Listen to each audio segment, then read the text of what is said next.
नमस्कार दोस्तों। मूरत गढ़ी गई है तो किस्मत चमक उठी। फेंका गया किसी पे जो पत्थर उदास है। आने को है बाहर अभी इंतजार कर। दुनिया के हर चमन में ही मंजर उदास है। बिल्कुल मंजर उदास है दुनिया के हर जगह। और ऐसी स्थिति में लोग उम्मीदों की बात करते हैं। ऐसी स्थिति में तमाम सारी चीजें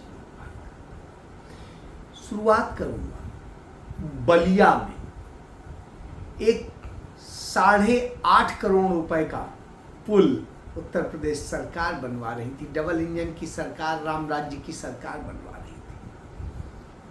गिर गया क्योंकि सब स्टैंडर्ड काम हो रहा था। इतना बुरा काम हो रहा था कि कुछ कहना नहीं। नतीजतन आप देख सकते।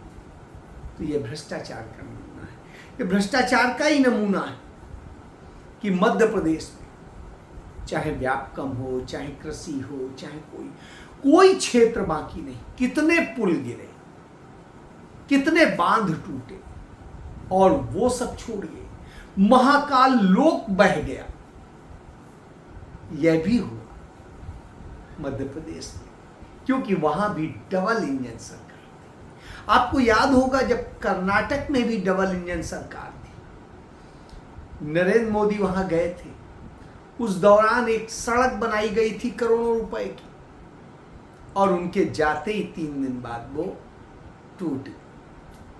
आपको याद होगा डबल इंजन की सरकार यूपी और मध्य प्रदेश में बुंदेलखंड एक्सप्रेसवे बना।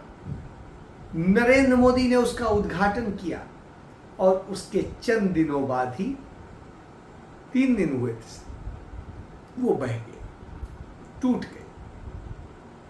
कमोबेश यही स्थिति हमने पूर्वांचल एक्सप्रेसवे में भी देखी, और यही स्थिति हम तमाम सारे डबल इंजन की सरकारों में देख रहे हैं। गुजरात में तो भयावह स्थिति हुई। वहां भी डबल इंजन की सरकार है, आज से नहीं अरसे से है। और वहां किस तरह से कितने पुल, चाहे मोरबी का पुल हो, चाहे कोई और पुल हो, तमाम पुल, तमाम सड़कें धंसती चली गई, टूटती चली गई। तमाम पुल टूटे, बह गए। यह भी हमने देखा। हमने गजब हालात देखे देश के अंदर। जिस तरीके से तमाम प्राकृतिक आपदाएं आई, चाहे सिक्किम हो, चाहे उत्तराखंड हो, चाहे हिमाचल प्रदेश हो, और इन सब के कारण क्या थे? इन आपदाओं के कारण सिर्फ और सिर्फ डबल इंजन की सरकारें नहीं, उन सरकारों ने जिस तरीके से वहां बदहाली की, जिस तरीके से भ्रष्टाचार किया, और उस भ्रष्टाचार, उस प्राकृतिक संपदाओं के दोहन और उनके दुरुपयोग का नतीजा था कि वो सब हुआ। हजारों लोग मर गए, तमाम लोग तबाह हो गए, सब कुछ हुआ। हजारों करोड़ की संपत्तियां बर्बाद हो गई। लेकिन नरेंद्र मोदी सरकार ने उन्हें कोई राहत नहीं दी। राष्ट्रीय आपदा घोषित करने में उन्हें तकलीफ हुई, जैसे अपनी जेब से पैसा देना। इस देश के टैक्स पेयर का पैसा है, लेकिन वही पैसा चुनावी अभियान में खर्च होता है। चुनाव पता नहीं कब हो, घोषित हो। आज भी जैसे 5 राज्यों का चुनाव घोषित हुआ है, उसके पहले ही नरेंद्र मोदी रैलियां करने लगते हैं, सरकारी धन से करने लगते हैं, तमाम घोषणाएं करते हैं, तमाम रैलियां करते हैं, और उसका खर्चा किससे लिया जाता है? इन टैक्स पेयर्स के पैसे से, हमारे आपके पैसे से, और उससे लूट मचती है। तो यह नरेंद्र मोदी की सरकार, यह डबल इंजन की सरकारों में होता है। इसके बाद में आप देखिए जिस तरीके से ये सब कुछ हो रहा है, उसके बाद में हक मारने का काम होता है। कहा गया हमने एक दलित राष्ट्रपति दिया है, और हुआ क्या? चाहे हाथरस का रेप कांड हो, चाहे उत्तर प्रदेश के किसी भी हिस्से में देख लीजिए, मध्य प्रदेश में देख लीजिए, तमाम राज्यों में देख लीजिए, तमाम डबल इंजन की सरकारों में दलित बेटियों के साथ में बलात्कार हुए, उनके हक मारे गए, उन पे हमले हुए, और न जाने क्या क्या हुआ। फिर कहा हमने आदिवासी राष्ट्रपति दिया है। और हुआ क्या? उसके शासनकाल तमाम आदिवासियों के हक छीने गए, आदिवासियों पे हमले हुए और मणिपुर में पिछले 5 महीने से हमले हो रहे हैं।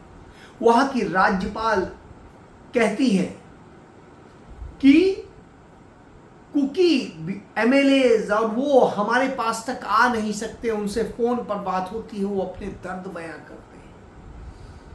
तमाम आदिवासियों के ऊपर हमले हो रहे हैं, उनके हक मारे जा रहे हैं, सब कुछ हो रहा है, लेकिन न राष्ट्रपति के पास समय है। प्रधानमंत्री तो हमारा गूंगा बहरा है, उसे इजराइल पर ट्वीट करना आता है, लेकिन जलते हुए मणिपुर पर नहीं आता। इजराइल में लड़कियों के साथ हुए अत्याचार आते हैं, लेकिन वहां नहीं आते। अपने देश की बिल्किस बानो के ऊपर हुए अत्याचार नहीं आते, उसे हाथरस की बेटियों पे हुए अत्याचार नहीं याद आते, उसे मणिपुर में हुए अत्याचार नहीं याद आते। वो एक तरफ तो कहते हैं नारी शक्ति वंदन, और दूसरी तरफ उन्हीं के हरियाणा के मुख्यमंत्री अपनी सभा में एक महिला को किस तरीके से लताड़ते हैं और कहते हैं पुलिस, उनके सुरक्षा वाले धक्के दे के तुम्हें बाहर निकाल देंगे। साहब, ये कस्टोडियन है, ये हमारे संरक्षक हैं।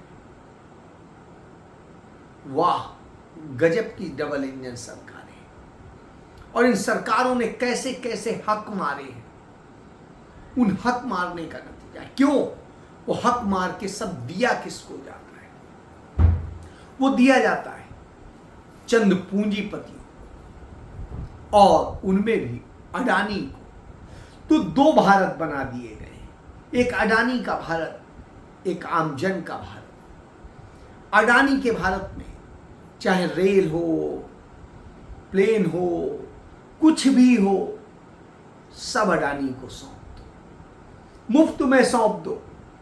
तमाम वित्तीय संस्थानों से उन्हें पैसा दिला दो, उन्हें बैंकों से पैसा दिला दो, लूट के सब खत्म कर दिया। दूसरी तरफ गरीबों को लूटो, गरीबों को मारो, धर्मावलंबियों से लूटो। लोगों में गुस्सा है। 1-2 कारण है, बेरोजगारी, महंगाई, और जो इनइक्वालिटी बढ़ती जा रही है कि अदानी जी जैसे लोग अमीर होते जा रहे हैं, देश के पूरे एसेट्स उनके हाथ पड़ रहे हैं, और किसान हैं, मजदूर हैं, वो गरीब होते जा रहे हैं। ये सबको दिख रहा है। तो इसीलिए हम प्रिपरेशन कर रहे हैं।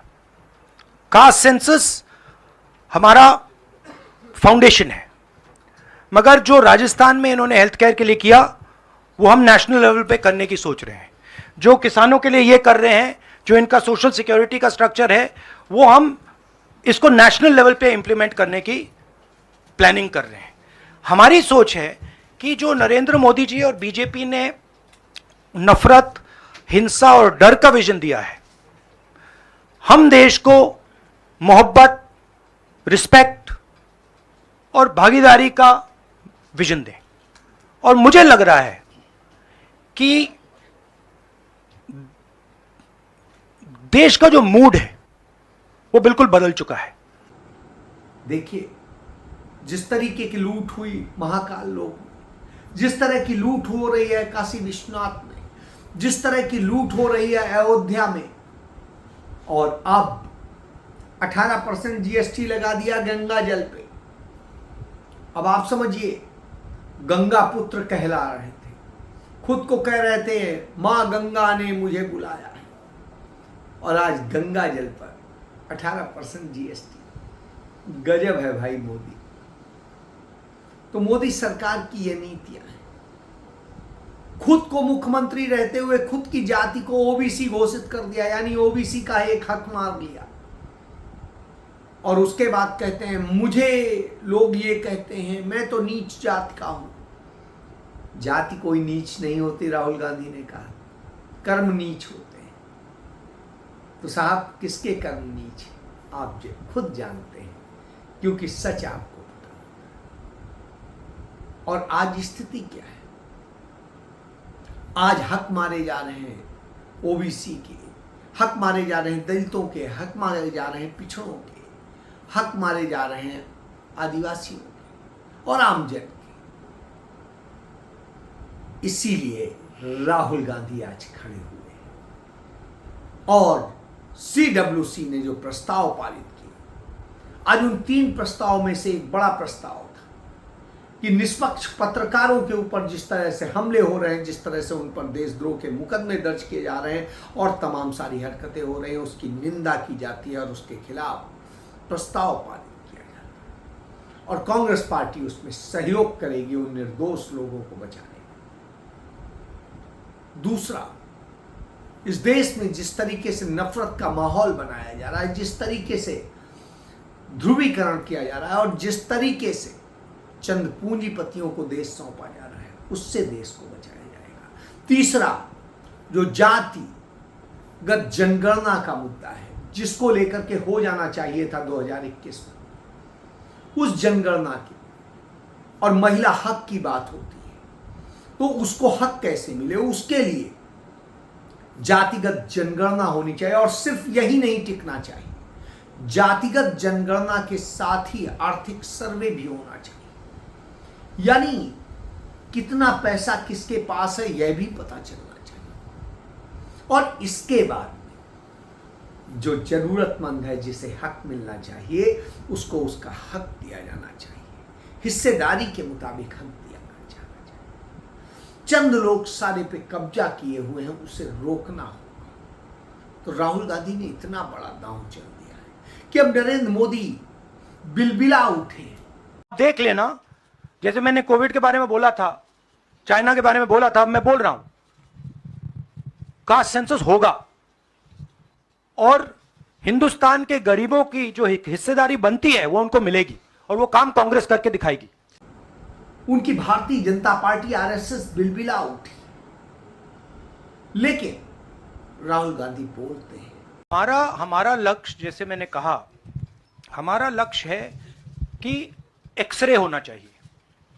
किसी को चोट लगती है, अस्पताल में पहला काम होता है, भैया देखिए एक्सरे कराते हैं, पता लगाते हैं क्या है, सच्चाई क्या है। हमें लग रहा है कि हिंदुस्तान में जो भागीदारी ओबीसीज की होनी चाहिए, दलितों को की होनी चाहिए, आदिवासियों की होनी चाहिए, हमें लगता है कि वो उनको नहीं मिल रही है। सस्पिशन है।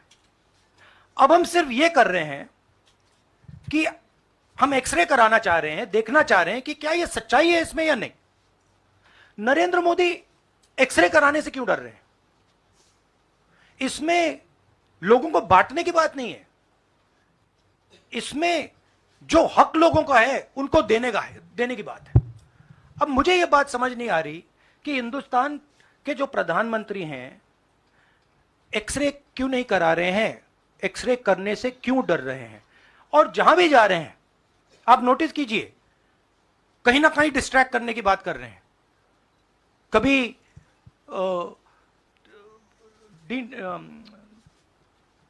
डिलिमिटेशन की बात कर रहे हैं, कभी कुछ और बात कर रहे हैं, कभी साउथ इंडिया की बात कर रहे हैं।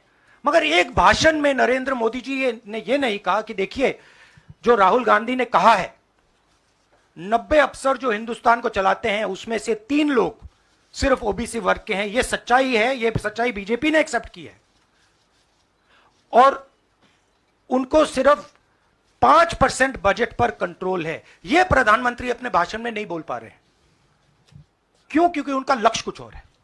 उनका लक्ष्य डिस्ट्रैक्शन का है और आप देखना डिस्ट्रैक्शन करने के बहुत और तरीके निकालेंगे आने वाले समय में। एक के बाद एक डिस्ट्रैक्शन करने के तरीके दिखेंगे आपको।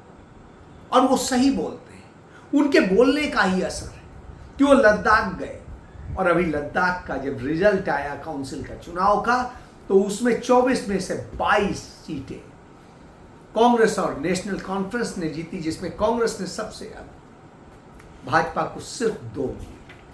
यानी 370 हटाने का जो वो कर रहे थे, तो वहां के लोगों ने नकार दिया कि तुम झूठे हो मक्कार। नरेंद्र मोदी की मक्कारी फिर पकड़ी गई। यही नहीं, इसके अलावा आप देखिए जिस तरीके से बार बार मक्कारी करते हैं, इजराइल पर हमला होता है या इजराइल कब्जा करता है गाजा पट्टी पर और उसका विरोध करते हैं वहां के लोग, हमास के लोग, निश्चित रूप से हिंसा कहीं भी हो गलत है, लेकिन उसके लिए उकसाना, उसके लिए करना किसने किया? आपने। और उसमें जब नरेंद्र मोदी कहते हैं हम इजराइल के साथ हैं, मदद करने को तैयार हैं, इजराइल का राजदूत क्या कहता है? हमने न किसी से मदद मांगी है, ना हमें चाहिए है। यानी आपके मुंह पर चपेट लगा देते हैं। आप क्या करते हैं? आप जबरदस्ती की बात करते हैं। और फिर दूसरी तरफ फिलिस्तीन के साथ एक समय में आप यूएन में जाते हैं और इजराइल का विरोध करते हैं, 6 महीना पहले ही की बात। लेकिन अब आप इजराइल कर रहे हैं। क्यों कर रहे हैं? क्योंकि इजराइल का सबसे बड़ा बंदरगाह आपको अदानी को दिलाना है और इसलिए उसने अदानी को दिया, उसके बदले में आपको उसके पक्ष में बोलना है। तो यानी आप धंधा करते हैं देश के साथ भी, सिर्फ इसलिए क्योंकि अपने अदानी को आपको सब कुछ सौंपना है। तो राहुल गांधी क्या गलत कह रहे हैं? हमारा प्रधानमंत्री वास्तव में कठपुतली है अदानी का, और ऐसा कठपुतली वो जैसे चाहता है वैसे नचाता है। राहुल गांधी के अंदर तो यह क्षमता है। अदानी मिलने के लिए गिड़गिड़ा रहे हैं और उसने कह दिया मैं अदानी जैसों से नहीं मिलता, मैं ईमानदार बिजनेसमैन से मिलूंगा, उद्योगपतियों से मिलूंगा, कॉर्पोरेट से मिलूंगा, बेईमानों से नहीं। और राहुल गांधी ने कहा मैं छोटे उद्योगों को खड़ा करूंगा, उनको मदद दूंगा। उन बड़ों के साथ खड़े होने से कोई न देश का फायदा है न देश के लिए कुछ होता है, उनका साथ। तो राहुल गांधी ने अब तय कर लिया है कि वो छोटों के साथ, वो दलितों के साथ हैं, वो पिछड़ों के साथ, वो अल्पसंख्यकों के साथ है, वो आदिवासियों के साथ, वो हर उस व्यक्ति के साथ हैं जो पीड़ित है, चाहे वो कोई भी हो, वो ब्राह्मण हो, क्षत्रिय हो, वैश्य हो या दलित हो या आदिवासी हो। और उन्होंने कह दिया इस देश पर पहला हक आदिवासियों का है, क्योंकि असली मालिक वो। तो आपने जो जल, जमीन, जंगल लूटा है उसका हक वो दिलाने की बात करते हैं। वो किसानों की बात करते हैं, वो महिलाओं की बात करते हैं, वो बच्चों की बात करते हैं, वो सबकी बात करते हैं। माहौल बहुत पॉजिटिव है और मैं चारों जो हमारे स्टेट्स हैं उनके बारे में कह सकता हूं। जो गहलोत जी ने हेल्थ केयर का स्ट्रक्चर जो बनाया है, शायद वो दुनिया में एक ऐतिहासिक हेल्थ केयर का सिस्टम राजस्थान की सरकार ने बनाया है। और जो काम राजस्थान की सरकार ने गरीबों के लिए किया है, ऐतिहासिक काम किया है। कर्नाटक में हमारी जो 5 गारंटीज हैं, जो सोशल प्रोटेक्शन की जो स्कीम्स हैं, वो अनमैच्ड है। आप किसी भी स्टेट में चले जाइए, आप पूछ लीजिए, आपको ऐसा सोशल प्रोटेक्शन का स्ट्रक्चर नहीं मिलेगा। छत्तीसगढ़ में जो किसानों के साथ हमारे चीफ मिनिस्टर ने किया, जो उनको धान के लिए दाम मिलता है, सबसे ज़्यादा मिलता है हिंदुस्तान में। जो कनेक्टिविटी उन्होंने बनाई है, जो हमारे छोटे छोटे डिस्ट्रिक्ट्स में मैन्युफैक्चरिंग यूनिट्स लगवाए हैं, जो ऐतिहासिक काम किया है। और अगर सुक्खू जी के बारे में समझना चाहते हैं तो जब हिमाचल को चोट लगी तो उनका रिस्पांस जो था, जमीनी रिस्पांस, लोगों के बीच में जाकर रिस्पांस, वैसा रिस्पांस शायद मैंने तो पहले नहीं देखा है। तो हमारी जो 4 सरकारें हैं अच्छा काम कर रही हैं। लेकिन आप सबसे लूटने की बात करते हैं और सबसे लूट कर अदानी की तिजोरी भरने का काम करते हैं। तमाम तरह के टैक्स, जीएसटी हमने आपने देखे, अब आपको फैसला करना है कि इन भ्रष्ट लोगों के साथ खड़ा होना है या ईमानदार जननायक राहुल गांधी के साथ, क्योंकि राहुल गांधी अब जननायक बन चुके हैं और उन्होंने जनता की बात, जनता की लड़ाई शुरू की। यह राहुल गांधी और नरेंद्र मोदी कारपोरेट के लिए लड़ते हैं, अदानी के लिए लड़ते हैं, यह अंतर है। इसीलिए आप देखिए अच्छे दिन कैसे आए, क्योंकि भारतीय जनता पार्टी की सरकारें अब सिमटने जा रही, खत्म होने जा रही। नरेंद्र मोदी ओबीसी चिल्लाते हैं, लेकिन 10 मुख्यमंत्रियों में से एक ओबीसी का होता है। राहुल गांधी चिल्लाते नहीं, लेकिन 4 में से 3 ओबीसी के होते हैं। यह अंतर। तो कथनी और करनी के अंतर को समझिए और सच के साथ खड़े हुए। जय हिंद।